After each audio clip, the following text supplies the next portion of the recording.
पहलगाम हमला सिर्फ एक आतंकी घटना नहीं थी, ये एक जियोपॉलिटिकल शतरंज की चाल है जिसमें खिलाड़ी हैं पाकिस्तान, मास्टरमाइंड है चीन और अफसोस किनारे खड़ा है भारत का ही एक वर्ग, विपक्ष। ऐसा कहने की वजह आगे जान जाएंगे। हमले के बाद वैसे तो सेना को फ्री हैंड दिया जा चुका है, दुनिया भर में पाकिस्तान पर डिप्लोमेटिक प्रेशर बनाया जा रहा है, तीनों सेनाएं अलर्ट पर हैं। लेकिन एक बात जो किसी को हजम नहीं हो रही है कि जो विपक्ष 2019 के स्ट्राइक के सबूत मांग रहा था, अब अचानक पाकिस्तान पर हमला करो जैसे बयान देने लगा है। शक इस पर नहीं कि पाकिस्तान दोषी है, शक इस पर है कि क्या यह हमला सिर्फ सीमा पार से आया था या इसमें कहीं भीतर से भी कोई इनविजिबल हैंड काम कर रहा है। अब जरा टाइमिंग समझिए। मोदी सरकार ग्लोबल मंचों पर लगातार मजबूत हो रही है। पाकिस्तान आर्थिक रूप से दिवालिया है, चीन की BRI लड़खड़ा रही है, CPEC ठप पड़ा है, इंडो पैसिफिक में भारत एक मजबूत खिलाड़ी बन चुका है। अमेरिका ने चीन पर 245% टैरिफ लगाकर उसकी मैन्युफैक्चरिंग को झटका दिया है और अब कंपनियां भारत की ओर रुख कर रही हैं।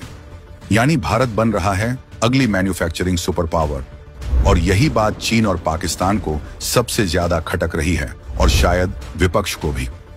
अब चीन अपने गिरते एजेंडे को सहारा देने के लिए पाकिस्तान का सहारा बना हुआ है और वैसे भी पाकिस्तान में अकेले इतनी हिम्मत नहीं कि वो भारत पर हमला करे, खासकर तब जब भारत में मोदी सरकार हो। मकसद साफ है, भारत को युद्ध में उलझाना, क्योंकि युद्ध का मतलब है अस्थिरता, अस्थिरता का मतलब है निवेश रुकना। जो रोड, पोर्ट्स, एयरपोर्ट्स, यूनिवर्सिटीज, अस्पताल बन रहे हैं उन पर ब्रेक लगाना और अंत में विपक्ष को चुनावी मौके देना ताकि वो कह सके मोदी जी ने किया ही क्या। युद्ध में उलझते ही भारत का फोकस LAC से हटेगा और यहीं से चीन अपने खेल में आगे बढ़ेगा। ये सिर्फ हमला नहीं है, ये आर्थिक वॉर की शुरुआत है। विपक्ष को भी इसका पूरा अंदाजा है, फिर भी वो सरकार को युद्ध में धकेलने की भाषा बोल रहा है। क्यों? ताकि मोदी सरकार का सबसे बड़ा वादा, भारत को तीसरी सबसे बड़ी आर्थिक महाशक्ति बनाना, अधूरा रह जाए।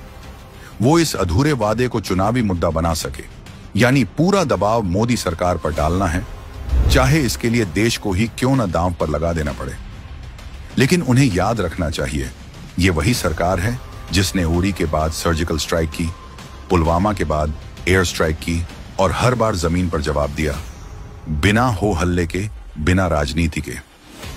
भारत बदला जरूर लेगा, लेकिन अपनी मर्जी से, अपनी टाइमिंग पर और अपने मैदान पर। यह युद्ध का शंखनाद नहीं है, ये चुपचाप फतह की तैयारी है। इस बार भारत शिकार नहीं, शिकारी है।